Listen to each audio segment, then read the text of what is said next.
Brothers Craig and Paul Pumphrey put bone and muscle up against concrete using fists, elbows, and forearms. While their brakes defy logic, one brake defies common sense. So now raise it even higher as far as the level of difficulty and danger. So now I'm going to take the same concrete that we've been breaking, and instead I'm going to strike the stack with my skull. Like Paul's arm bones, Craig's skull has been hardened by Wolff's Law. He's got a hard head, but the real danger is to the skull's contents. So I'm most concerned with how fast your head stops, or the deceleration of your head. The headgear will measure his head deceleration, which will be used to calculate the Hicks scale, or head injury criterion. A Hicks score of 1,000 represents a 15% risk of brain injury. 2,000 to 3,000 is a severe skull fracture, brain injury, and could even be fatal. Imagine the car as your skull and the driver as your brain. A violent blow to your head creates so much momentum, your brain accelerates inside your skull. The shearing forces of brain and skull can cause a concussion, even brain damage, or worse.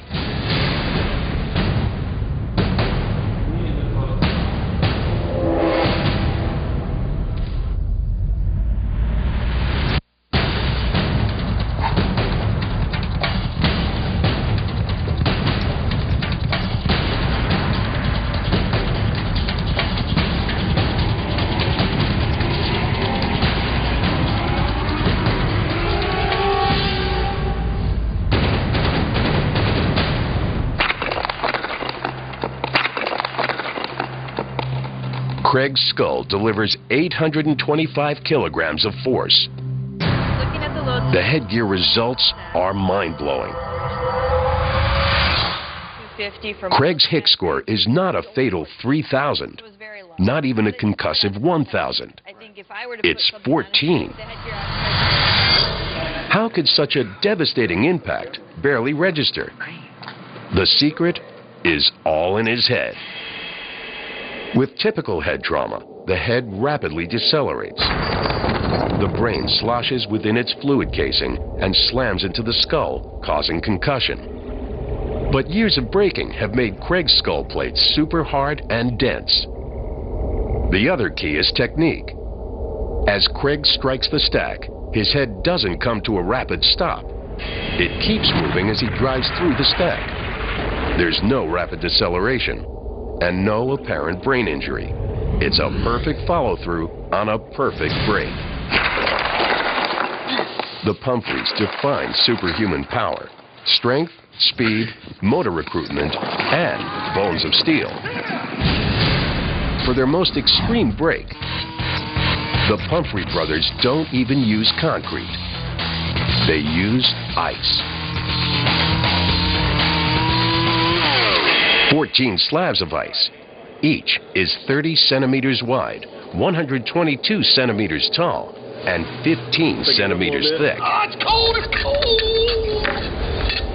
Ice that thick can support 2 snowmobiles and their riders. And as it melts, it doesn't get weaker, it gets harder. When ice begins to melt, water molecules compact and air bubbles escape, making the block denser than when it was frozen solid.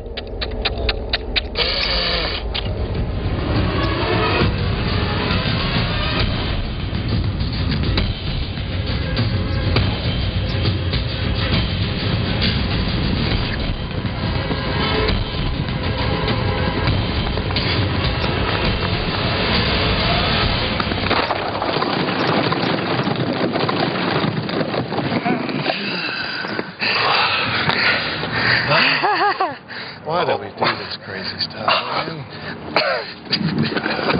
Break? Did it all break? Because I closed my eyes, man. Everything's broke? You rock. You rock. You rock. You're cold. You're the man.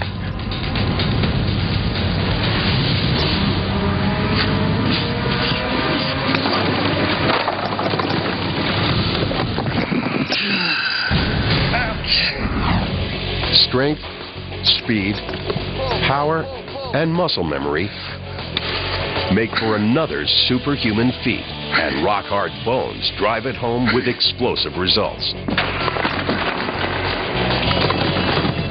But hardening bones isn't just for supermen.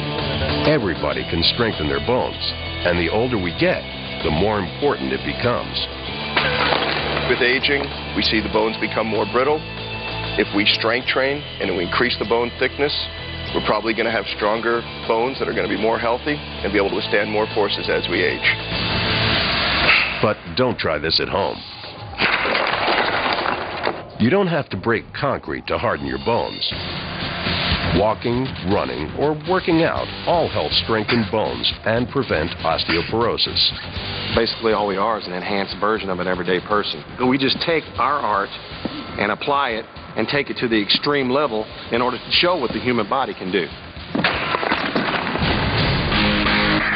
When you think of big strength, you think big muscles. But big muscles and strong bones will only get you so far. That's because superhuman strength rests on a small foundation: the hands. Without hand strength, a strong man couldn't lift this, or this. And Craig Pumphrey couldn't do this. Craig held a Guinness World Record for rolling up a kitchen skillet like a newspaper. Just how much power does this man hold in the palm of his hands? For engineers from the industrial testing firm Instron, measuring this feat of strength posed the greatest challenge. We're trying to convert a machine that knows how to go straight up and down into a curl, bend, push. And we're hoping that it will simulate this roll, twist, push that the pan rolling consists of. Come on, come on. To roll the skillet required 84 kilograms of force. But the machine can't mimic the marvel of the human hand. In fact, no machine can. The secret to hand strength lies in some of nature's most complex engineering. That is, much of hand strength doesn't start in the hands at all.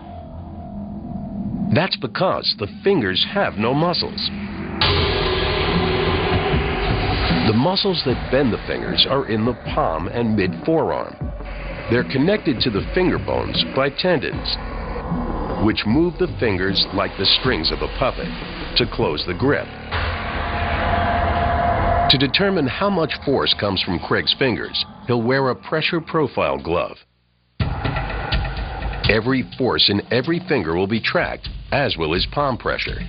Now, I've never rolled up a skillet with rubber gloves on, so this is... How do you think that's going to affect? I don't know. We'll find out. Okay. Because we got plenty of skillets here, I guess, to do this. 3, 2, 1, go!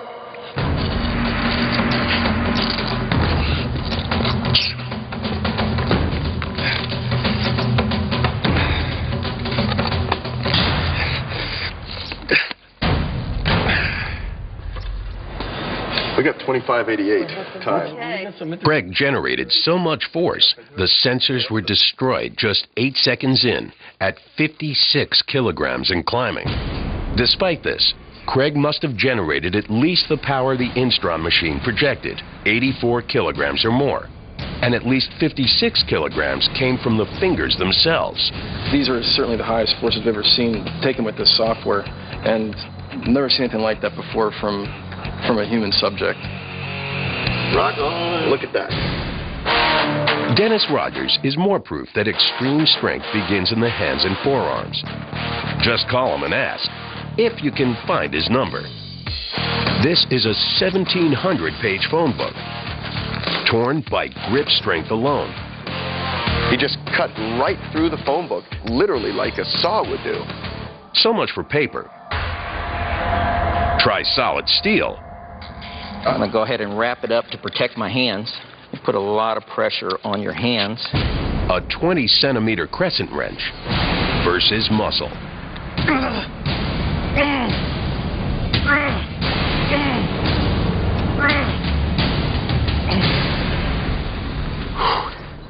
Wow. It's solid. It's solid, yeah. It's absolutely solid. I mean, I cannot budge this.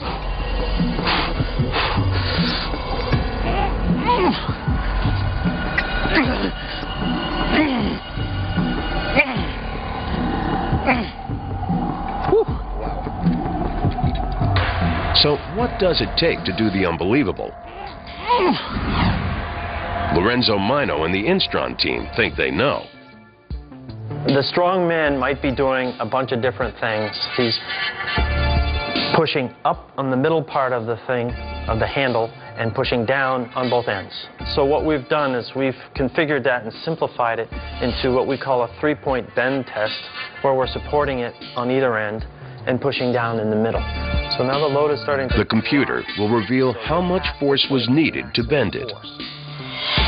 We found that it took over 500 pounds of pushing down the middle. 227 kilograms of force produced by brute strength. Finished off with wrists and forearms and held by human hands.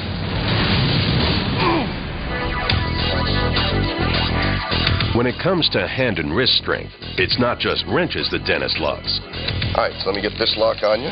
He's an escape artist, but he doesn't slip lock chains. He breaks them.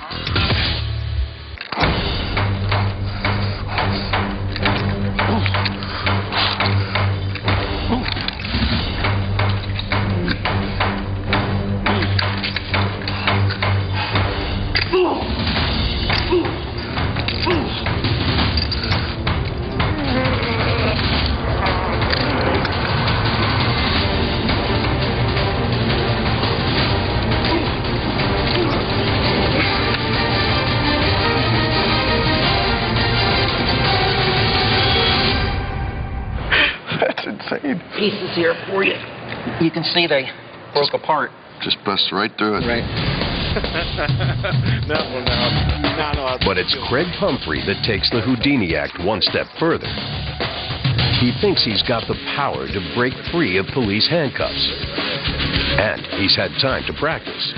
When he's not busy breaking stuff, he's a cop in Indiana. So what we're going to do now is we're going to place a pair of police handcuffs on Craig. These are legitimate handcuffs. As you can see, they're really solid. They're not like a toy handcuffs at all. These are really heavy, actually. I've never handled real police handcuffs before, but these are pretty heavy. They're definitely solid. And how funny is that? I get to handcuff a cop. Now I'm going out. Now I know how people feel when I handcuff them. All right, tell me if it's too tight. Here, there. A little more. A little more. Right there. Oh, too tight? Yeah, no, that's good. All right. This one feels good. A little more. One more click. Okay. But what does it take to get free of regulation police handcuffs? To find out, we return to Instron. What we're going to be testing here today is a set of handcuffs. And what we're going to simulate in a test machine is a strong man pulling them straight apart this way. While we're pulling on it, we'll be measuring force and displacement. The load's building up quickly. We're over 800 pounds, 900 pounds, 1,000, 1,200 pounds. There it goes. In total, the team stressed 4 pairs of cuffs to failure. They took an average of 430 kilograms of force to break. I'm impressed at what it must take to get out of these with your bare hands, because we applied over 1,000 pounds this way. We applied over 750 pounds sideways, but I have no idea how you can get out of these things with your bare hands now. All right, it's all you.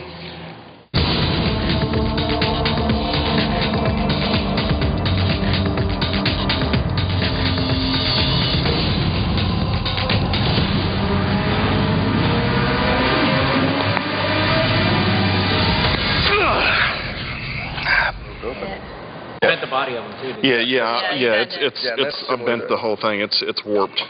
Again, I think it just shows that he's stronger than the equipment. I mean, he's basically taking that force right on his wrist.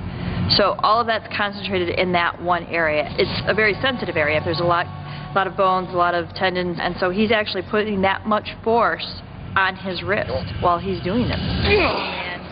Another feat for hands and wrists. Hand and wrist strength is a key to everyday strength, known as functional strength. It's the difference between beach muscles and working muscles.